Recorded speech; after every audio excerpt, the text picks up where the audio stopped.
દિગ્ગજ નેતા doctor CJ ચાવડાએ જે છે તે પક્ષ પલટો કરીને વિજાપુર બેઠક ઉપરથી ભાજપના મેન્ડેટ ઉપર ચૂંટણી લડ્યા હતા અને તેઓનો વિજય થયો છે. સીજે ચાવડા આપણી સાથે વાત કરવા માટે ઉપસ્થિત, તેમની સાથે વાત કરીશું. સીજે, જે રીતે લોકસભાની ચૂંટણી સાથે વિધાનસભાની પેટા ચૂંટણી યોજાઈ હતી, આપનો વિજય થયો છે, શું કહેશો? વિજાપુરની જનતાએ 1.5 વર્ષ પહેલાં પણ કોંગ્રેસ પક્ષમાંથી મને ચૂંટીને ધારાસભ્ય તરીકે મોકલ્યો હતો અને 1.5 વર્ષ પછી એ જ પ્રજાએ મારી વિચારધારાને અનુરૂપ ભારતીય જનતા પક્ષના ધારાસભ્ય તરીકે ચૂંટીને મોકલ્યો છે. ગઈ વખતે હું 7,000 જેટલા મતોની સરસાઈથી જીત્યો હતો.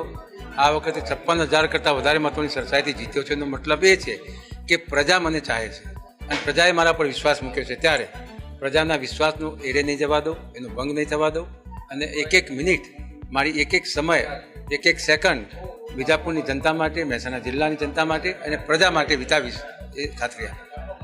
આપે કીધું કે જનતા માટે કામ કરીશ, શપથ લેશો ટૂંક જ સમયમાં. સૌથી પ્રાયોરિટી કામ કયું રહેશે વિજાપુર વિસ્તારમાં? વિજાપુર વિસ્તારનું સૌથી પ્રાયોરિટીનું કામ છે સિંચાઈનું પાણી અને પીવાનું પાણી, શિક્ષણ અને આરોગ્ય. આ 3 કામ ખૂબ અગત્યના છે. એ સિવાય બેરોજગારોને રોજગારી આપવાનો જે પ્રશ્ન છે, એમાં જેમ બહુચરાજી વિસ્તારમાં, સાણંદ વિસ્તારમાં ઉદ્યોગો આવ્યા, એમ હું ચોક્કસપણે સરકારને વિનંતી કરીને વિજાપુર વિસ્તારમાં કોઈક મોટો ઉદ્યોગ લાવીશ, જેના કારણે બેરોજગાર યુવાનો છે એમાં રોજગારી પણ મળી શકે.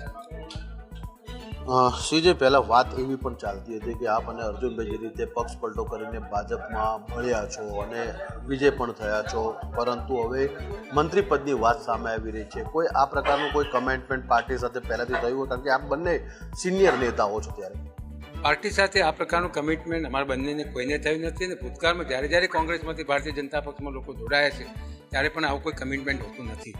પરંતુ ભારતીય જનતા પક્ષ જ્યારે બેસે છે, જ્યારે સરકારો રચાય છે, ત્યારે જે વ્યક્તિ જેને અનુરૂપ હોય, જે કેપેબલ હોય, એનો અવશ્ય સમાવેશ થતો હોય છે અને જિલ્લાના, તાલુકાના, રાજકીય, સામાજિક બધા જ સમીકરણો ધ્યાનમાં રાખીને એની ત્યાં મંત્રીપદ આપવામાં આવતું હોય છે. અમે એવી કોઈ લાલસા સાથે આવ્યા નથી.